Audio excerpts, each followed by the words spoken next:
여러분, 인간이 누구인지 여러분 정의를 내리실 수 있습니까? 그 답을 우리가 성경에서 찾는다면 인간은 하나님의 말씀으로 창조된 그러한 피조물이죠. 그리고 하나님의 형상으로 지음받은 그러한 존재입니다. 그리고 하나님이 만드신 최초의 아담의 후손이라고 할 수 있습니다. 그런데 우리가 이런 이야기를 하다 보면 하나님을 믿는 사람들은 예스라고 네, 아멘, 공감합니다라고 말할 수 있습니다. 그러나 믿음이 없는 사람들에게는 충분한 답이 되지 않습니다. 오늘 본문을 보면 예수님께서 부활하시고 그리고 제자들에게 보이고 그리고 지시한 산으로 가라고 하는데 그들이 그 말씀대로 경배하고 나아가지만 믿는 사람이 있고 믿지 않는 사람이 있음을 분명하게 이야기하고 있는 것과 같습니다. 그래서 믿지 않는 사람들은 그 기원을 찾기 위해서 과학적으로, 철학적으로, 종교적으로 여러 모양으로 그것을 찾고자 노력하고 있습니다. 여러분의 이 인생의 인간에 대한 답을 찾으셨습니까? 만약 찾으셨다면 성경 안에서 그것을 찾으셨다면 믿음의 사람일 것입니다. 그러나 아직도 성경 안에서의 그 믿음을 믿지 못하고 여전히 다른 방법으로 찾고 있다면 여러분 하나님을 또한 인격적으로 만나야 될 그러한 상황에 있음을 여러분이 잘 점검해 보시기를 원합니다. 히브리 사람들, 바로 이스라엘 사람들은 왜라는 것에서부터 질문을 하면서 시작합니다. 그러니까 이런 거죠. 왜 인간을 창조하셨을까? 그러니까 창조의 목적과 이유를 그렇게 묻고 나아가는 거죠. 그래서 그들은 종교적인 사고를 하게 되었습니다. 그러나 이 헬라의 문화를 가지고 있는 지금 우리들의 모습이기도 하겠죠. 어떻게라는 질문을 하는 거죠. 방법과 수단.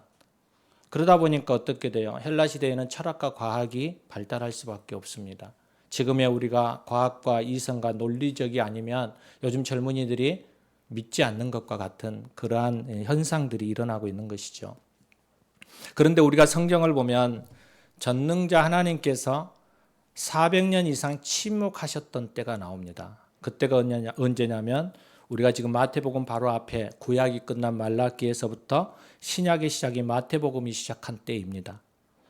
정확하게 말한다면 말라기 이후로부터 세례 요한이 나타나기까지 이 기간을 우리는 신구약 중간사라고 합니다. 이 기간은 세계사적으로 아주 중요한 시기입니다. 이스라엘을 완전히 멸망한 바벨론 고레스 대왕 이후로부터 페르시아, 바로 메데와 바사와 헬라가 세워지고 그리고 그 모든 것이 무너지고 로마에 이르기까지 격분했던 그러한 시대적 상황이 바로 이 신구약 중간사 속에 들어가 있습니다.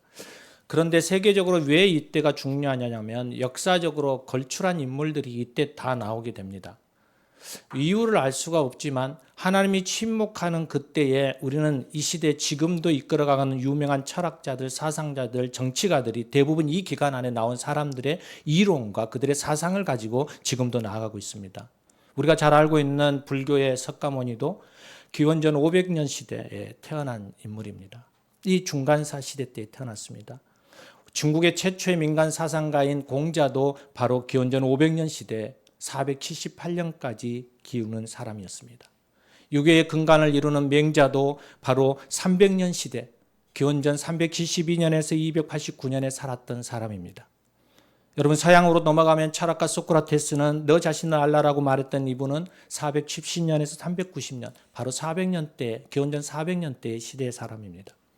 철학가이고 정치가인 플라톤도 마찬가지죠. 이데아론을 냈던 이분도 400년 시대입니다. 427년부터 347년까지요. 여러분 무엇보다도 우리 안에 정치가로 가장 추앙받고 있는 아리스토텔레스 같은 경우에는 어떻게 돼요? 300년 시대입니다. 384년이요. 그래서 청하람을 만들었잖아요. 여러분 이 한 애를 보았을 때 이 시대에 얼마나 세계적인 놀라운 세상 가운데의 철학과 과학과 사상들이 세워졌는지 모릅니다. 하나님을 떠난 이들이 이제는 바벨론과 같이 사람 안에서 찾아가는 그러한 모습들을 보게 되는 거죠. 성경은 어떨까요? 구약 성경은 히브리어로 되어 있습니다. 중간중간 아람어도 있지만 히브리어로 되어 있는데 이 히브리의 구약 성경에서 신약으로 넘어오면서 이 신약 성경은 헬라어가 되었습니다. 언어가 바뀌었어요. 언어가 400년 동안에 어떤 변화가 있었는지 모르지만 우리나라는 그것을 잘 알 수 있습니다. 왜냐하면 일제강점기를 겪으면서 민족 말살 정책을 펴면서 우리의 이름과 언어를 바꾸는 일들을 했잖아요. 그래서 저희 부모님들은 일본의 이름을 갖고 있기도 하죠. 우리 안에서부터 그러한 사상과 생각들을 바꾸는 이 작업들이 일어나고 있는 것이었죠. 이 중간살 시대가 그만큼 세상적으로 봤을 때는 타락하고 방탕하며 하나님이 없는 시대에 살아가고 있는 그러한 모습들을 우리는 볼 수 있는 거죠. 구약 시대 때 예언했던 대부분의 사건들이 바로 이 중간사 시대 때 일어났어요. 하나님이 말씀하시는 것처럼 아수르와 바빌로니아와 메디아와 애굽과 에돔과 두로와 시돈과 모압과 암몬과 가사 등 하나님이 말씀하셨던 대부분의 예언의 나라들이 큰 어려움을 겪으면서 한 번씩 망하거나 아예 지구상에서 사라져버리는, 역사 속에서 사라져버리는 일들이 이때 일어났어요. 사랑하는 여러분, 이 중간사 시대 때 가장 큰 영향력을 끼쳤던 게 뭐냐면 바로 헬라 문화예요. 헬라 문화. 그래서 전 세계를 흔들고 지금도 이 헬라 문화권에 있는 것과 같은 그러한 시대를 살아가고 있는 거죠. 과학이 최고고 논리와 그리고 그 속에서의 사상 가운데 세워가는 그러한 시대적인 삶을 살아가고 있는 거죠.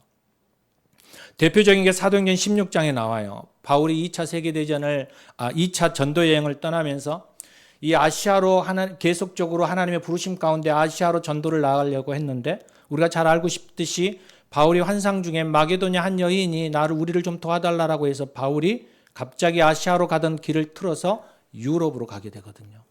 그리고 처음 그가 갔던 곳이 이 마게도냐의 첫 도시인 빌립보예요. 그런데 이 빌립보에서부터 하나님의 놀라운 역사가 일어나지만 사단의 핍박과 방해도 강력하게 일어났던 사건을 보게 돼요. 그래서 빌립보에서 전도를 하는 그를 쫓아다니면서 방해하며 핍박하며 서로의 이권을 가지고 그를 죽이려고까지 했어요. 그래서 그는 빌립보를 떠나서 도망하며 계속 피하면서 복음을 전하며 데살로니가, 베레아, 아덴, 고린도로 계속 밑으로 내려가면서 복음을 전해요. 가는 곳곳마다 쫓겨가면서 죽을 길을 걸어가면서도 그는 계속 복음을 전해요. 그러면서 거쳤던 한 곳이 어디냐면 아덴이에요. 아덴. 우리가 잘 알고 있는 아테네라는 것이죠. 사도행전 17장 16절로 34절에 그 이야기가 나와요. 아가야의 수도, 세계 문명의 발상지, 철학과 문학과 예술의 헬라 문화의 중심인 도시가 바로 이 아덴이에요. 그래서 바울은 이곳에서 어떻게 하냐면 아레아바고라는 유명한 설교를 해요. 그들의 철학과 종교성을 보면서 그들 안에 변증론을 펼치는 거죠. 너희가 이름 모를 많은 신과 제단과 종교성을 가지고 있는데 그 중에 하나를 봤더니 이름 모를 신이라는 제단을 쌓고 있더라. 그 이름 모를 신이 누구냐? 바로 하나님이시다. 천지를 창조하시고 그리고 그 안에서 예수 그리스도를 보내신 그 사건을 쭉 얘기합니다. 그런데 그 결과가 어땠을까요? 바울은 전혀 새로운 논증을 가지고 변증론적으로 그들에게 설교했는데 그 결과는 비참했어요. 몇몇 사람만 회심할 뿐 아무도 그를 말을 따르지 않아요. 믿지 않아요. 희롱과 비웃음과 그리고 오히려 말장난을 하면서 논쟁하기를 좋아한 거예요. 그러자 이 바울이 고린도 교회를 에덴에서 또 피해서 도망해서 고린도로 가면서 그가 한 가지 결정을 하나 해요. 그게 뭐냐면 고린도전서 2장 2절이에요. 내가 너희 중에 예수 그리스도의 십자가에 못 박힌 것 외에는 아무것도 알지 아니하기를 작정하였다라는 거예요. 무슨 말이에요? 내가 예수 그리스도의 십자가 외에는 다른 복음을 전하지 않겠다라는 거예요. 논리와 논증과 변증을 가지고 예수 그리스도가 증거되어지는 것이 아니라 그냥 십자가, 그 복음, 그 자체만으로 하나님은 능력이라고 말씀하고 있는 거예요. 그렇다면 여러분은 예수님을 어떤 분으로 알고 계십니까? 아덴의 사람들처럼 새로운 지식이나 만족함을 채우기 위한 여러분이 선택한 분이신으로 알고 있나요? 아니면 수많은 우상 중에 여러분의 소원을 빌어야 할 그 대상으로 필요해서 그분을 선택하신 건가요? 그래서 필요할 때만 꺼내고 평상시에는 그냥 장롱에 넣어두고 찾지 않는 그런 분이시지는 않습니까? 우리가 예수를 구주로 믿고 하나님의 자녀가 된 진실된 그리스도인이라면 그분의 제자로서의 우리가 삶을 살아간다면 오늘 본문 속에서 우리는 그 목적과 이유와 그리고 어떻게 살아가야 할 것인지에 대해서 우리는 보아야만 한다는 거예요. 오늘 예수님은 제자들에게 마지막 유언과 같은 이야기를 하면서 제일 먼저 동사 세 개를 쓰는데 하나가 뭐냐면 가라예요. 가라. 이 가라의 의미 안에서 아무리 위험한 곳이라도 혹은 전쟁터이라도 폭풍과 비바람이 몰려와도 너희는 가라고 얘기하는 거예요. 어디로요? 현장으로 가라는 거예요. 현장으로. 말로만 하지 말고 생각했으면 움직이라고 얘기하는 거예요. 그래서 바울은 어떻게 하나요? 고린도후서 11장 26절 27절에 여러 번 여행하면서 강의 위험과 강도의 위험과 동족의 위험과 거짓 형제들의 위험을 당하고 또 수고하며 예쓰고 여러 번 자지 못하고 줄이고 목마르고 굶고 춥고 헐벗으며 40의 태장을 다듬으며 죽을 고비를 그렇게 넘기면서도 이 녹록지 않은 환경 속에서도 그는 어떻게 했다라는 거예요. 복음 사역을 위해서 계속 앞으로 나아갔다라고 고백하고 있는 거예요. 예수님의 제자, 그들은 앞으로 나아가는 거예요. 상황의 핑계 삼아 머뭇거리는 것이 아니라 상황 이면에 일하시는 그 하나님을 믿고 순종하며 계속 앞으로 나아가라는 사람이 되기를 원한다는 거예요. 여러분, 우리는 코로나의 그러한 힘든 시간들을 겪었습니다. 저는 아직도 코로나에 지금 묶여 있는 것 같아요. 그래서 올해까지는 코로나의 영향으로 계속 그러잖아요. 어느 날 소명이가 제 아들이 그렇게 얘기하더라고요.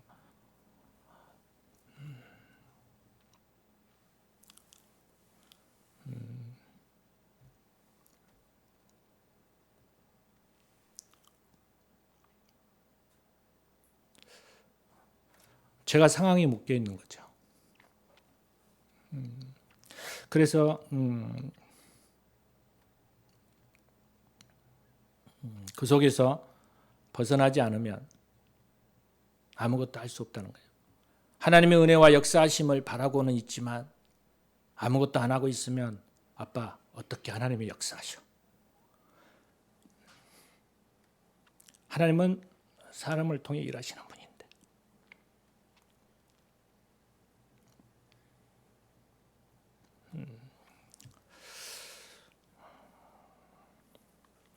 우리가 십자가의 도를 이야기하고 그 속에 살아가지만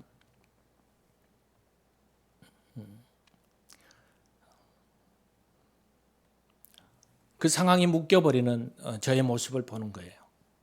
혹시 여러분은 어떠신가요? 여러분 그 상황에 묶여있지 않나요? 코로나 전과 지금의 우리의 교회의 모습을 보시면 여러분 잘 알지 않을까요? 여전히 우리는 그 상황에 묶여있는 것 같아요. 제가 묶여있으니 당연히 여러분도 묶여있는 거죠. 오늘 말씀 앞에 우리가 좀 반응했으면 좋겠습니다. 상황에 묶이지 말고 가라고 말씀하시는 그 말씀 앞에 우리는 2004년을 좀 열었으면 좋겠습니다. 그리고 그 믿음 앞에서 우리가 반응하며 앞으로 나아가는 상황 이면에 일하시는 그 하나님을 바라보며 나아가는 저와 여러분 되기를, 또 이 본성교회 되기를 소망합니다. 그러면서 주님은 이렇게 얘기합니다. 모든 민족을 제자로 삼으라고 말씀하십니다. 제자라는 의미는 배우는 사람, 훈련된 사람, 따라가는 사람, 다시 말하면 순종하는 사람이죠. 마태복음 11장 29절에 예수님이 말씀하십니다. 나의 명예를 메고 내게 배우라고 말씀하시죠. 빌립보서 4장 9절을 통해서 바울도 얘기하죠. 너희는 내게 배우고 받고 듣고 본 바를 행하라. 그리하면 평강의 하나님이 너희와 함께 계시리라. 여러분 하나님의 말씀을 잘 배우고 있습니까? 예수님의 성품을 배우고 예수님의 표적과 기사와 예수님의 생애 그리고 십자가의 도를 잘 배우고 있습니까? 고린도전서 1장 18절에 여전히 말씀하시는 것은 십자가의 도가 멸망하는 자들에게는 미련한 것이요 구원을 받은 우리에게는 하나님의 능력이라고 말씀하십니다. 여러분 그 하나님의 능력을 여러분 붙잡고 있습니까? 우리는 어제 조혜련 집사의 간증을 들으면서 많은 생각들을 했을 거라고 생각합니다. 예수를 믿는 것은 여러분 우리의 의지로 되어지거나 누구의 말과 누구의 어떤 현혹되어지는 그러한 생각과 그런 상황 속에서 이루어지는 것이 아니라 가장 먼저 그 가슴을 품고 그를 위해 기도하는 사람에 의한 것이라는 것. 여러분 기도할 수는 있잖아요. 여러분이 가서 무엇인가를 하고 헌신하고 그들을 위하여서 무엇인가를 대가 지불을 하지는 못하더라도 여러분 기도하실 수 있잖아요. 여러분의 가족을 놓고 여러분의 이웃과 여러분의 사랑하는 사람들을 놓고 기도하실 수 있잖아요. 그들을 정말 사랑한다면 그들이 하나님의 나라에서 우리와 함께 만나 함께 영원히 살아가는 그 꿈을 꿔야 되지 않겠습니까? 예수님의 그 성품이 우리 안에 있다면, 그 십자가의 도가 우리 안에 있다면 그 성령에 보내주시는 그 은혜의 말씀 앞에 우리가 반응하며 나아가야 할 것입니다. 배움에는 시간과 땀과 노력과 뼈아픈 정성이 요구됩니다. 제가 작년에 영어 공부를 다시 해보려고 폈다가 며칠하고 덮어놓고 여전히 펴지 않고 있는 제 모습을 생각했습니다. 그러면서 어떤 생각을 했을까요? 야, 다시 시작해 봐야 되겠다. 작전 3일이 되더라도 또 한번 시작해 봐야 되겠다 생각했습니다. 배움에도 대가지불이 있는 거잖아요. 각고의 노력이 수반되어야 하지 않습니까? 아까 기도했던 것처럼 수능을 준비하고 또 고입을 준비하고 또 여러 가지의 자격증을 준비하는 모든 이들에게 대가지불의 수고가 있는 거잖아요. 예수님을 배우는 데에도 여러분 수고해야죠. 그냥 우리 안에서부터 주어지는 건 아니잖아요. 그래서 조혜련 집사는 어떤 이야기를 하나요? 성경을 계속해서 읽었다고 하잖아요. 성경을 파헤쳤다라고 얘기하잖아요. 우리 안에 하나님의 말씀을 듣고 그 하나님의 말씀을 연구하고 그 하나님 말씀 앞에 들어가는 그 은혜가 있기를 소망합니다. 하나님을 알아야지 그 아는 만큼 하나님 앞에 우리가 기도할 수 있고 하나님을 아는 만큼 우리가 소망을 가질 수 있고 하나님을 아는 만큼 우리가 증가할 수 있습니다. 그래서 PDT에서 제가 섬기는 학교의 목적이 하나님을 알고 그분을 전하자라는 거예요. 하나님을 알아야지 그분을 전할 수 있잖아요. 여러분이 어떤 약을 먹고 여러분이 치료를 받았어요. 그러면 그 경험을 가지고 그 약을 선전하고 또 그것을 나타내서 사람들에게 소개할 수 있는 거지. 내게 아무런 증상이 없고 아무런 호전이 없는데 어떻게 그것을 다른 사람들에게 추천할 수 있겠습니까? 그래서 내가 먼저 그 은혜 안에 거하는 것이 중요합니다. 그 하나님의 은혜 안에 경험하고 그리고 그분을 알아 그분을 경험하고 그분의 성품과 그분이 어떤 분인지를 알 때 바로 내가 만난 그 하나님을 전할 수 있는 거예요.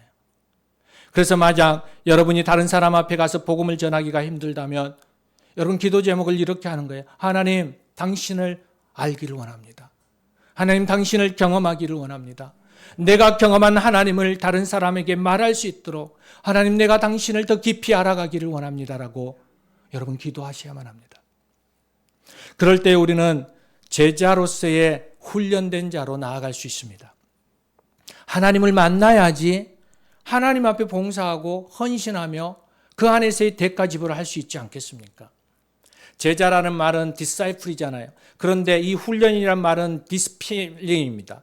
그러니까 이 훈련이라는 말은 군대에서 훈련을 받는 것처럼 되어지는 것이죠. 바로 우리가 제자가 된다라는 것은 하나님을 알고 그분에 대해서 우리가 경험했으니까 이제 그분에 따르는 훈련을 받을 수 있는 거예요. 내가 아무것도 경험하지 않고 아무것도 알지 못했는데 하나님이 말씀하시는 것을 어떻게 따라갈 수 있고 그분이 말하는 것을 어떻게 충성하고 헌신할 수 있겠습니까? 여러분, 군인이 군대에 들어가기 전에 제일 먼저 걸리는 곳이 훈련소입니다. 그곳에서 제식 훈련을 받고 총을 쏘는 것을 배우고 그리고 정신 훈련을 받고 인내력 훈련을 받으면서 그들은 군대의 하나의 군인으로서의 자리하게 됩니다. 그리고 점점 강인한 군인이 되어지고 그 군인들을 통하여서 강한 군대가 이루어지는 것이죠. 우리도 동일한 것입니다. 우리가 훈련을 받는데 내가 훈련 잘 받을게요 라고 말한다라는 것은 내가 하나님을 알고 그분의 뜻을 따라 내가 훈련 받는다라는 것을 이야기하고 있는 것입니다. 바울 사도는 고린도전서 2장 9장 27절에 이렇게 얘기합니다. 내가 내 몸을 쳐 복종하게 하면 내가 남에게 전파한 후에 자신이 도리어 버림을 받을까 두려워함이라. 바울이 자신을 쳐서 계속적으로 하나님 앞에 훈련받으며 자신을 계속적으로 경건의 훈련을 했던 것은 목적이 하나였다는 것을 알 수 있어요. 그건 뭐예요? 자기 자신을 위했다는 거예요.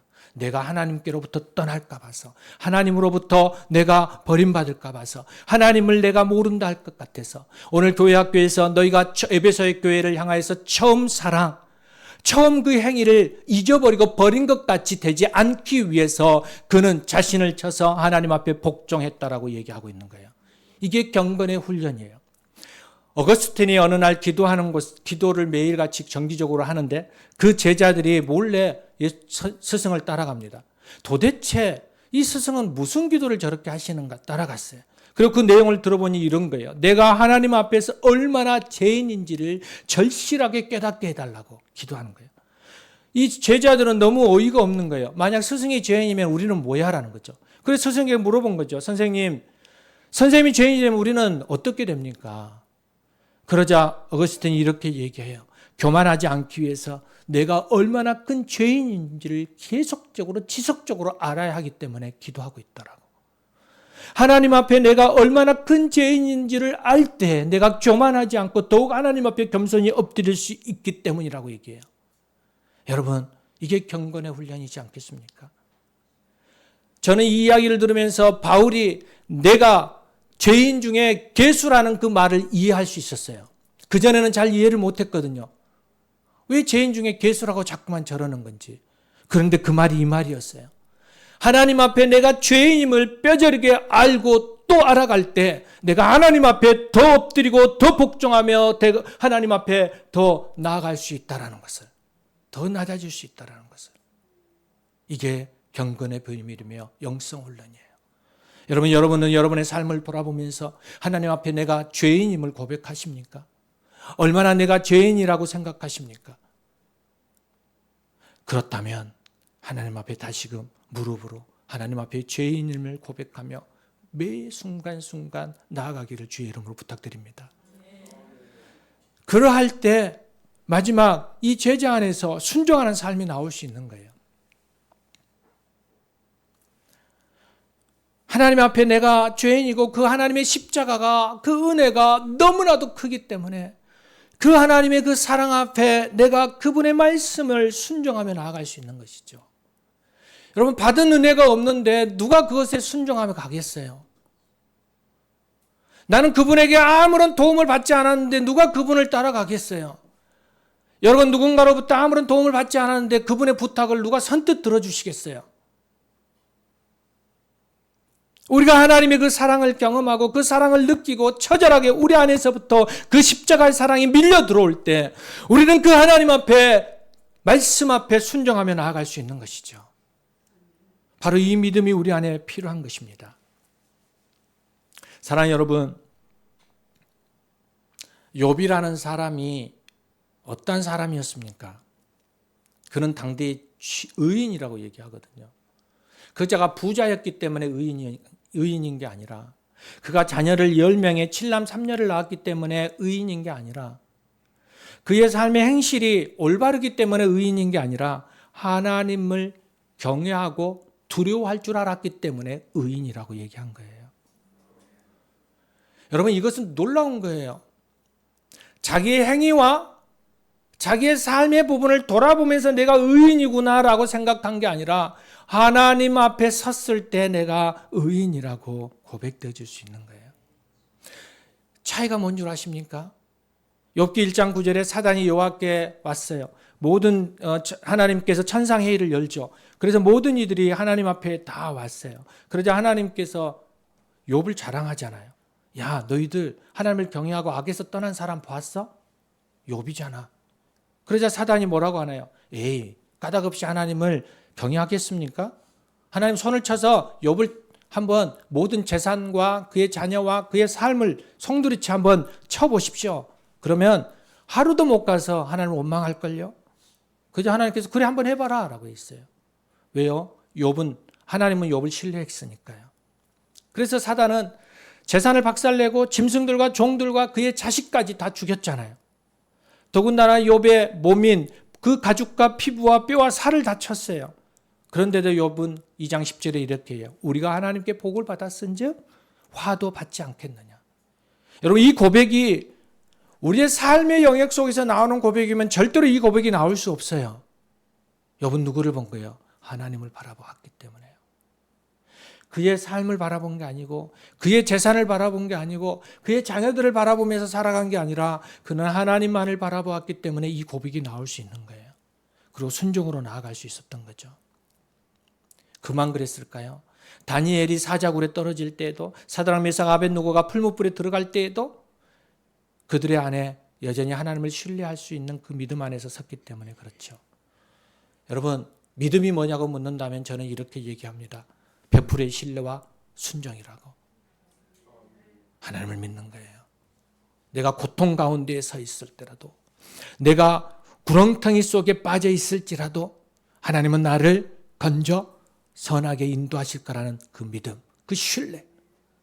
그렇기 때문에 나는 그의 말씀 앞에 순종으로 나아갈 수 있다는 그 고백. 이게 믿음인 것이죠. 사랑하는 여러분, 이 믿음을 가지고 사람들한테 나아가 바로 제자를 삼으라고 얘기하시는 겁니다. 그리고 마지막 세 번째로 예수님이 말씀하는 것은 세례를 베풀라라고 얘기하는 거죠.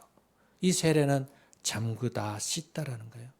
이 세례는 예수를 믿는다라는 그 증거예요, 증거.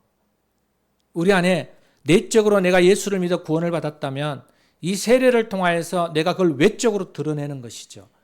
또 하나가 뭐냐면 이 세례는 공동체예요. 교회의 이론. 교회 공동체 안에 우리가 속해 있기를 원하는 예수님의 마음이에요. 사랑하는 여러분, 지금의 시대는 개인 시대에서 자꾸만 교회를 떠나가는 시대입니다. 여러분, 공동체를 사모하시기를 바랍니다. 갈수록 우리는 공동체가 와야 되는 것을 보게 될 겁니다. 그러나 여러분, 마지막 때에 가면 갈수록 공동체 안에 소속되어 있어야 합니다. 이게 세례의 의미입니다. 교회 공동체의 일원으로서 나아가야 하는 거예요. 그리고 그 믿음 안에서의 핍박으로 인한 죽음까지도 감당해 나아갈 수 있는 그러한 모습이 있어야 합니다. 사랑하는 본성가족 여러분, 우리는 성경 통독을 하고 있습니다. 저는 성경 통독을 하면서 여러분과 같은 동일한 마음이 제 안에 있습니다. 성경을 읽는다고 해서 뭐가 바뀌어질까? 성경을 연구하고 계속 묵상을 해야지 계속 통독만 한다고 뭐가 하나님을 알아갈까? 그런 변민들, 그런 고민들을 참 많이 합니다. 그럼에도 이 줄을 놓지 않는 것은 제 안에 하나님은, 저는 성경 통독을 통해서 하나님을 만났거든요. 말씀해 주신 한 절을 통해서 그 하나님을 경험했거든요. 그리고 그 줄을 가지고 가고 있거든요. 그런데 어제 조혜련 지사님의 이야기 속에서 저는 더 확신하게 되었습니다.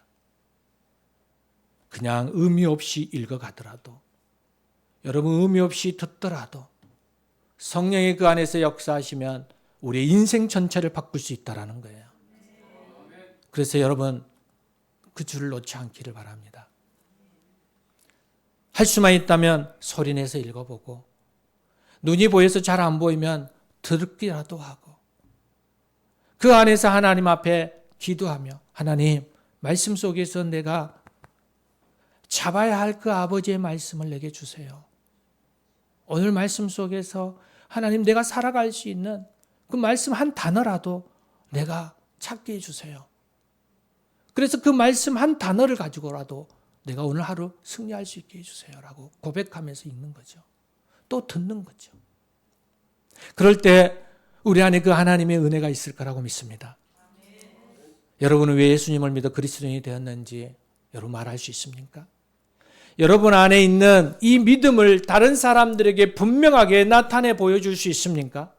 하나님이 얼마나 나를 사랑하시는지, 하나님이 얼마나 이 인류를 사랑하시는지, 하나님이 얼마나 이 교회와 당신을 사랑하시는지 그 높이와 깊이와 넓이를 무엇으로 증명할 수 있습니까?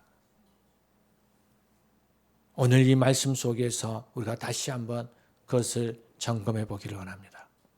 성령의 권세를 가지고 복음이 들어가지 않는 곳으로 가서 하나님을 모르는 사람들에게 복음을 전하고 가르쳐 받아들이는 사람을 예수님의 제자로 삼고, 삼위일체 하나님의 이름으로 세례를 주어 하나님의 자녀로 새롭게 거듭나게 만드는 일에 우리가 최선을 다하겠다라고 고백하는 이것이 증거입니다. 그 일을 위하여서 오늘 한 발을 떼십시오. 기도의 자리입니다. 여러분이 생각나는 그 사람을 위해서 밥 먹을 때라도 그냥 기도를 하십시오. 그리고 그분이 주께로 돌아올 수 있도록, 하나님 선한 사람들을 만나게 해주시고 예수님을 만날 수 있는 통로를 좀 열어주셔서 그분이 예수를 만날 수 있는 그러한 은혜가 있게 해달라고 기도에부터 시작하기를 원합니다. 이 땅에 살아가는 동안 복음 전파는 계속적으로 이어져 갈 것입니다. 세상의 불안전한 삶 속에서 예수님의 가장 안전한 구원의 방주가 있기 때문에 이 일을 끊임없이 우리는 이루어 가야만 할 것입니다. 그러한 삶을 살아갈 때 오늘 주님이 이렇게 말합니다. 내가 세상 끝날까지 너희와 항상 함께 있으리라. 아멘. 아멘. 바로 이 임마누엘 하나님, 여러분을 절대 떠나지 아니하시고 여러분과 항상 함께 하시며 동행하시는 그 하나님, 창조 때에도 2000년 전에도 지금 이 시간에도 그리고 주님이 오시는 세상 끝날 때에도 여전히 하나님이 함께 동행하시는 그 은혜를 저와 여러분이 누리며 살아가기를 주의 이름으로 부탁드립니다. 우리 함께 기도하시겠습니다. 오늘 이 시간 우리가 함께 기도하고 싶습니다. 우리가 성령의 사람으로 복음을 들고 가서 전하고 제자로 삼아 세례를 주는 그러한 구원의 통로가 되고 싶습니다. 그 일을 위해서 하나님 당신을 알고 싶고 경험하고 싶고 또 당신에 대하여서 알고자 힘쓰는 자가 되고 싶습니다. 하나님, 오늘 그 첫걸음을 기도로부터 시작하겠습니다.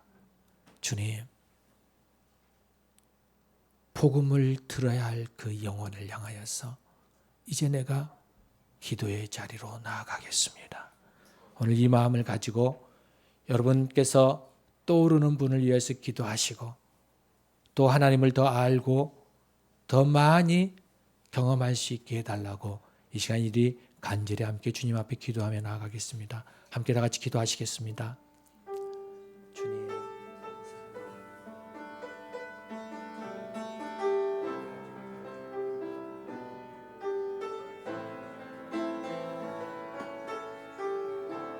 주님 도와주시옵소서.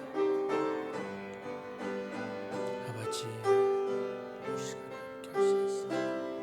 아버지 임성수님을 지켜가시고 내 영혼의 삶을 지시며 강성천과 강성들과 강성을 지키시소. 아버지 그들에게 영혼의 기쁨이 있게 하여 주시옵시며 아버지 구원의 길을 열어주시어서 아버지 하나님을 믿는 이들을 만나게 하여 주시옵시고 아버지 하나님 그들이 하나님의 나라의 자녀가 되어줄 수 있는 통로로 아버지 하나님 연결시켜 주시옵소서.